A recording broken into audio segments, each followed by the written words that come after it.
Hello दोस्तों, मैं हूं मीर और आज मैं एक्सप्लेन करूंगा वन सेंट थीफ सीरीज का लास्ट एपिसोड। अगर आप सीधा इस वीडियो पर आए हैं और आपने इसके पहले के पार्ट नहीं देखे तो पहले जाकर उन्हें देख ले, जिसका लिंक मैंने डिस्क्रिप्शन और आई बटन में दिया है। और शुरू करने से पहले धर्मेंद्र दास, मैंने आपका नाम ले लिया, आपको मेरे तरफ से शाउट आउट। तो पिछले एपिसोड में हमने देखा था कि ईमान, देवन का आदमी और कदक इबुजारा को मारने एक रेस्टोरेंट में गए, लेकिन वो सभी वहां पकड़े गए। तो अब देखते हैं आगे।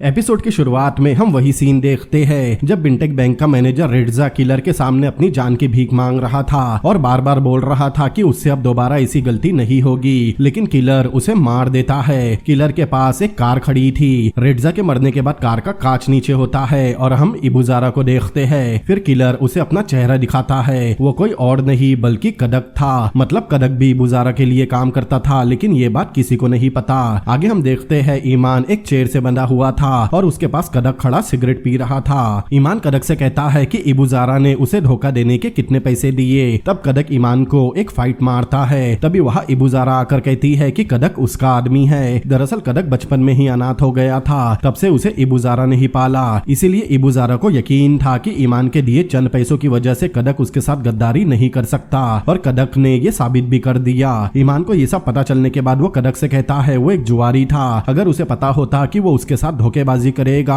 तब वो उसे उसी फुटपाथ पर पड़े रहने देता। तब कदक बहुत हंसता है। फिर इबुजारा टीवी ऑन करती है जिसमें न्यूज चल रही थी। न्यूज में ईमान का घर दिखाया जा रहा था जहां उसने बहुत सारा कैश छुपाया था। पुलिस ने पूरा कैश अपने कब्जे में ले लिया। ये बात मीडिया में भी फैल गई कि ईमान ने ही बिंटेक और बाकी लोकल बैंक को हैक करके पैसे लूटे और उसने 3 महीने में सभी बैंकों से लगभग $71 मिलियन की चोरी की। ये न्यूज देखकर ईमान के होश उड़ गए थे। तब इबुजारा बताती है ईमान के बारे में पुलिस को इंटन ने खबर की और उसे इंटन को पहले ही मार देना चाहिए था। रेड्जा और ऐश को मारने के बाद इबुजारा ने पुलिस का ध्यान भटकाने ईमान को इन्वॉल्व किया। तब ईमान कहता है अगर पुलिस ने उसके कंप्यूटर को चेक किया तब उन्हें पता चल जाएगा कि ईमान के चोरी किए हुए पैसों में से आधे पैसे इबुजारा के अकाउंट में ट्रांसफर किए गए। मतलब ईमान के साथ इबुजारा भी फंस जाएगी। तभी अचानक उस्मान इबुजारा के केबिन में आता है। उसके पास ईमान का कंप्यूटर था। मतलब ईमान का कंप्यूटर पुलिस के हाथ लगने से पहले ही उस्मान लेकर भाग गया ताकि इबुजारा के बारे में किसी को पता न चले। अपना पर्सनल कंप्यूटर देखकर ईमान निराश हो गया था क्योंकि वो समझ चुका है अब चोरी का इल्जाम अकेले उस पर ही आएगा। ईमान पूछता है कि वो उससे आखिर चाहते क्या है। तब इबुजारा कहती है ईमान उन्हें बैंक का सर्वर हैक करके चोरी करना सिखाए, लेकिन ईमान को पता था अगर उसने इबुजारा को चोरी करना सिखा दिया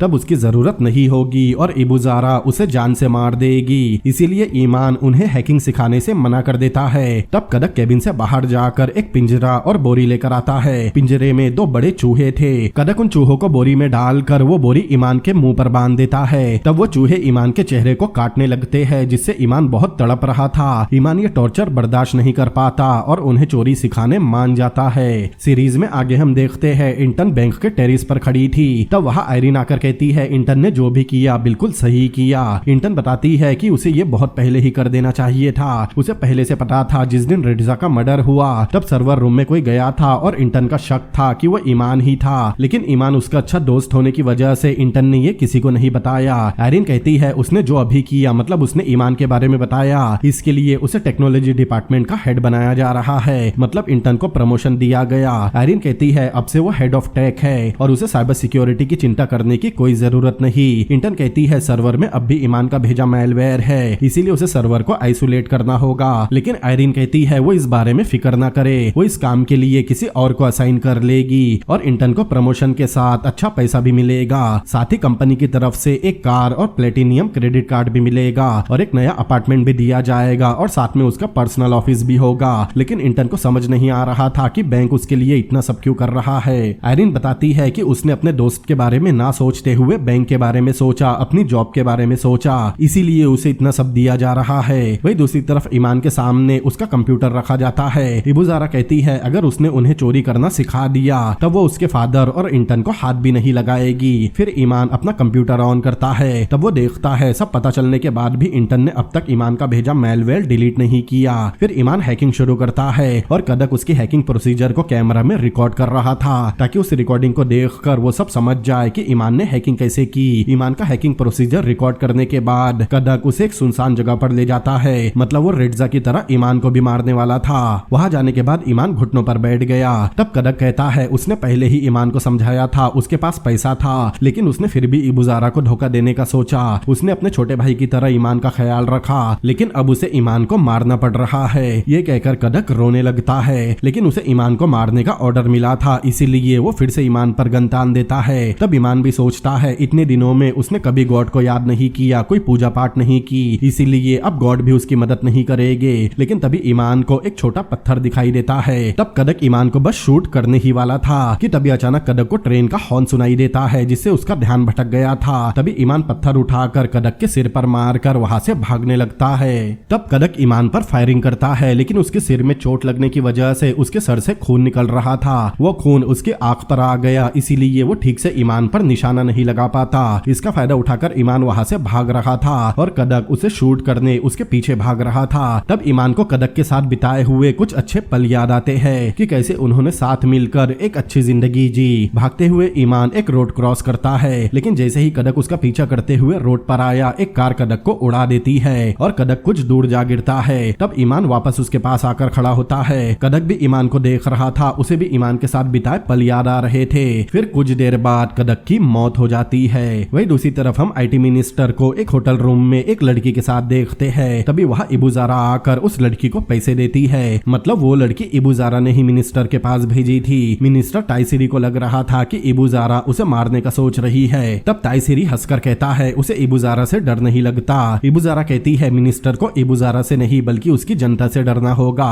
तब इबुजारा उस रूम में रखा एक फ्लावर पॉट उठाती है जिसमें कैमरा लगा हुआ था, मतलब ताइसिरी ने उस रूम में लड़की के साथ जो यामाकाटा किया वो सब कैमरा में रिकॉर्ड हो गया और उसकी रिकॉर्डिंग इबुजारा के पास थी। ये देखकर ताइसिरी घबरा गया था। वो पूछता है अब उसे क्या चाहिए। तब इबुजारा उसकी तरफ देखती है, मतलब उसे इलेक्शन में ताइसिरी की मदद से खड़ा होना है जिसके लिए ताइसिरी ने पहले मना कर दिया था। सीरीज में आगे हम ईमान की माँ को देखते हैं जो अपने घर से बाहर निकलकर कंपाउंड का गेट बंद करती है। तभी उसे कार के दरवाजे पर कुछ खून के निशान दिखाई देते हैं जिसे देखकर वो काफी डर गई थी। ईमान की माँ जैसे ही कार का दरवाजा खोलती है तब उसे ईमान दिखाई देता है। वो कार में बेहोश पड़ा था। तब ईमान की माँ उसे उठाकर अपने घर में ले जाती है। कुछ देर बाद ईमान को होश आता है। तब उसकी माँ उससे पूछती है उसने जो न्यूज में देखा क्या वो सच है। तब ईमान हाँ में सिर हिलाता है और उठकर जाने लगता है। वो अपनी माँ से कहता है वो चाहे तो पुलिस को बुला सकती है, लेकिन ईमान की माँ कहती है वो ऐसा नहीं कर सकती क्योंकि उसे ईमान की फिक्र है। तब ईमान कहता है अगर उसे ईमान की फिक्र होती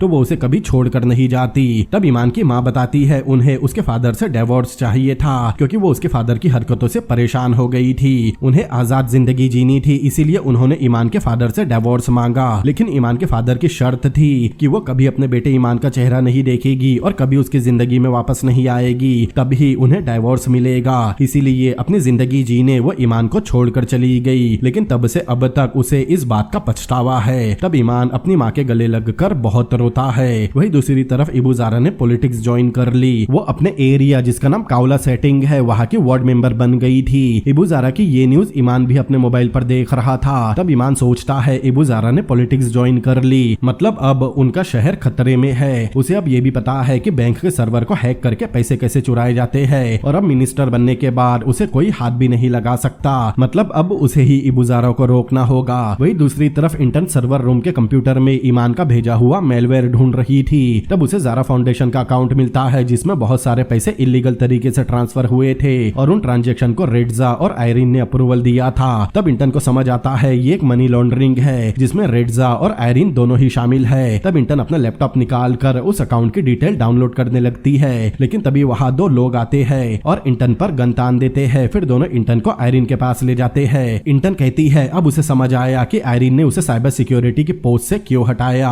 और उसे प्रमोशन क्यों दिया। आयरिन कहती है इंटर्न उसी की वजह से जिंदा है, वरना ऐश के साथ उसे भी शूट कर दिया जाता। तब इंटर्न रेड्जा के मर्डर के बारे में पूछती है। आयरिन बताती है वो उनके क्लाइंट को ब्लैकमेल कर रहा था ताकि वो उससे और ज्यादा पैसे ले सके। रेड्जा बहुत लालची लालची था, इसीलिए उसे मार दिया गया। दरअसल रेड्जा इबुजारा को ब्लैकमेल कर रहा था, इसीलिए इबुजारा ने कदक के जरिए उसका मर्डर करवा दिया। फिर इंटर्न ऐश के बारे में पूछती है। आयरिन बताती है ऐश इस मनी लॉन्ड्रिंग केस की इन्वेस्टिगेशन कर रहा था, वो उनके काम में रुकावट बन सकता था, वो उनके सिस्टम को समझने के लिए इंटर्न का बस इस्तेमाल कर रहा था, इसीलिए उसे शूट करके मार दिया गया। मतलब ये पूरा बैंक ही इलीगल एक्टिविटीज के लिए बना था, लेकिन ज्यादातर एम्प्लॉइज को इस बारे में नहीं पता। फिर आयरिन इंटर्न को मिलकर काम करने कहती है, लेकिन इंटर्न उसके साथ काम करने से मना कर देती है। आयरिन कहती है अगर वो उसके साथ काम करेगी तब उसे बहुत सारा पैसा और सिक्योरिटी मिलेगी, वो एक बेहतर जिंदगी जी सकेगी, जो इंटर्न का पहले से सपना था। इंटर्न आयरिन की बातों को ध्यान से सुन रही थी, तभी बैंक में ईमान आता है और वहाँ के गार्ड पर चाकू अड़ा देता है। ये वही सीन है जो हमने सीरीज के पहले एपिसोड की शुरुआत में देखा था। फिर ईमान गार्ड के हाथ से मशीन गन छीन कर हवा में फायर करके सबको लेटने कहता है। मशीन गन की आवाज आयरिन और इंटर्न को भी सुनाई देती है। आयरिन अपने गार्ड से पूछती है, तब उसका गार्ड बताता है बैंक में ईमान आकर फायरिंग कर रहा है। हमने सीरीज की शुरुआत में देखा था गार्ड जब अपनी गन लोड कर रहा था तब ईमान जल्दी से काउंटर के पीछे से निकलकर गार्ड पर अपनी गन तान देता है। फिर यही से कहानी शुरू हुई थी। अब इसके आगे हम देखते हैं वहाँ आयरिन के गार्ड आते हैं और वो ईमान पर गन तान देते हैं। तब ईमान एक गार्ड को अपना बंधक बनाकर उन्हें अपनी गन नीचे करने कहता है। आयरिन के गार्ड अपनी गन नीचे रख देते हैं। उनके गन नीचे रखते ही ईमान बैंक के गार्ड को धक्का देकर गिरा देता है और वहाँ से भागने लगता है।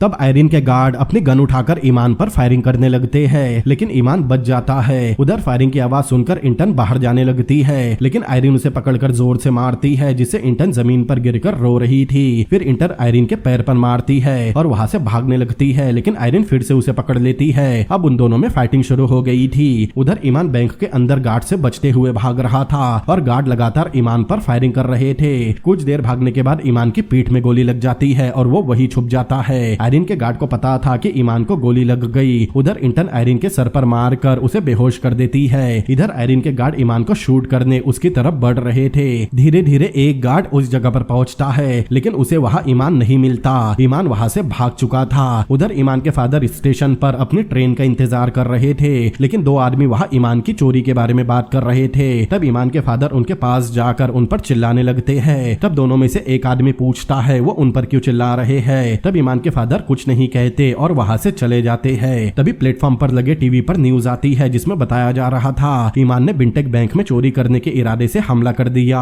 ये न्यूज ईमान के फादर भी देख रहे थे। ये देखकर वो बहुत परेशान हो गए। वही दूसरी तरफ बिंटेक बैंक में बहुत सारी पुलिस फोर्स पहुंच गई थी। उधर ईमान ने किसी का एक्सेस कार्ड छीन लिया था ताकि वो सर्वर रूम में जा सके। दरअसल ईमान को पता था कि 10 मिनट में पुलिस उसे पकड़ लेगी, लेकिन इससे पहले उसे अपना भेजा हुआ मेलवेयर सर्वर रूम में जाकर डिलीट करना होगा। अगर मेलवेयर डिलीट नहीं हुआ तो इबुजारा बैंक से पैसे चुराती रहेगी, इसीलिए ईमान सर्वर रूम में जा रहा था। ईमान सोच रहा था मेलवेयर डिलीट करने के बाद वो सरेंडर कर देगा और पुलिस को इबुजारा के खिलाफ एविडेंस देगा। ईमान उस वक्त सर्वर रूम की लिफ्ट में था और चौथे फ्लोर पर जा रहा था। उधर इबुजारा मीडिया में इंटरव्यू देकर बता रही थी उसने लोगों की सेवा करने के लिए पॉलिटिक्स ज्वाइन की। तभी उसका बॉडीगार्ड सादिक आकर उसके कान में ईमान के बारे में बताता है। ये सुनकर इबुजारा इंटरव्यू के बीच में से ही चली जाती है। उधर ईमान सर्वर रूम में पहुंच गया था। अंदर जाने के बाद वो सबसे पहले सर्वर रूम में आने के लिए लिफ्ट डिसेबल करता है ताकि कोई भी ऊपर न आ सके। फिर वो अपना मेलवेयर ढूंढने लगता है। तभी ईमान को पीछे से गन लोड करने की आवाज आती है। वो पलट कर देखता है तो इंटर्न ने उस पर गन तान रखी थी।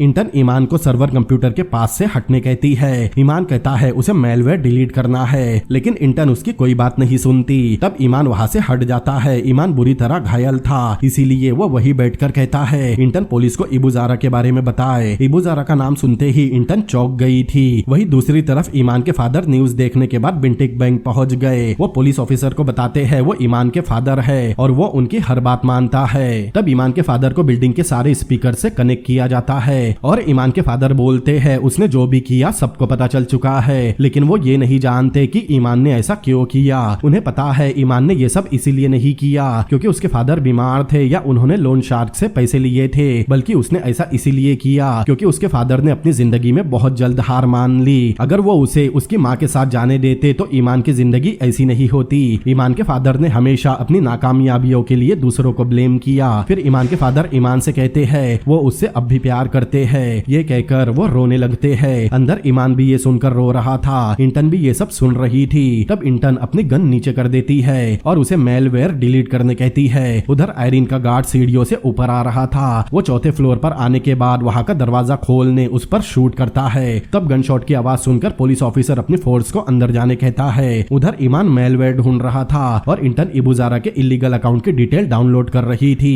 ईमान ने मेलवेयर ढूंढकर डिलीट कर दिया। फिर वो सर्वर कंप्यूटर में अपना कंप्यूटर सर्च करता है और सर्वर कंप्यूटर से ही अपने कंप्यूटर का सारा डेटा डिलीट कर देता है। तब इबुजारा के केबिन में रखे ईमान के कंप्यूटर में से सारे हैकिंग प्रोसीजर और डेटा अपने आप डिलीट हो जाते हैं। लेकिन तभी वहां आयरिन का गार्ड आ जाता है, लेकिन ईमान उस पर झपटता है। तब गार्ड की गन नीचे गिर जाती है, लेकिन गार्ड ईमान को पीटने लगता है। तब पीछे से इंटर्न ईमान को बचाने आती है और गार्ड को ईमान से दूर हटाती है, लेकिन गार्ड इंटर्न को भी पीटता है। इंटर्न जमीन पर गिर गई थी, लेकिन इंटर्न जहां गिरी थी वहां गार्ड की गन पड़ी थी। उधर गार्ड ईमान को लगातार पीट रहा था। तब इंटर्न गन उठाकर गार्ड पर निशाना लगाती है, लेकिन गार्ड गन से बचने के लिए ईमान को सामने कर देता है और इंटर्न के पास जाकर गन पकड़ लेता है। तब इंटर्न उसके हाथ पर काटकर वहां से भागने लगती है, लेकिन गन गार्ड के हाथ में आ गई थी। इंटर्न गार्ड से दूर भागकर खड़ी हो गई, लेकिन गार्ड इंटर्न पर गन तान देता है। वो इंटर्न को शूट करने ही वाला था। तभी अचानक ईमान जल्दी से उठकर इंटर्न को धक्का देता है और गोली ईमान को लग जाती है और वो वही गिर जाता है। इंटर्न जल्दी से ईमान के पास जाती है और ईमान का सिर अपने गोद में रख लेती है। तब ईमान इंटर्न का हाथ पकड़कर कहता है उसके फादर का हमेशा ख्याल रखना। फिर हम इंटर्न और ईमान का बचपन देखते हैं। दोनों ने बचपन में जो मस्ती की थी, एक साथ खेला था, वो दोनों बचपन में हमेशा एक दूसरे के साथ रहते थे, वो सब हम देखते हैं। लेकिन कुछ देर बाद ईमान अपनी आंखें बंद कर लेता है। तब तक पुलिस भी वहां पहुंच गई थी। वो आयरिन के गार्ड को पकड़ लेते हैं। आगे हम देखते हैं ईमान को ऑक्सीजन मास्क लगाकर बैंक से बाहर निकाला जाता है और पुलिस उसे एम्बुलेंस में डालकर अपने साथ ले जाती है। फिर हम न्यूज में देखते हैं ज़ारा फाउंडेशन का इलीगल अकाउंट पब्लिक के सामने आ गया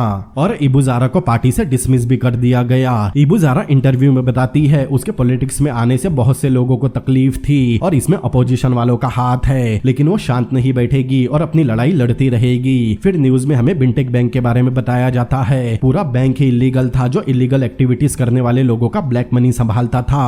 फिर हम न्यूज में देखते हैं बैंक की हेड आयरिन गायब है, पुलिस उसकी तलाश कर रही है और ईमान बुरी तरह घायल हो गया था, इसीलिए उसे एम्बुलेंस में हॉस्पिटल ले जाया जा रहा था।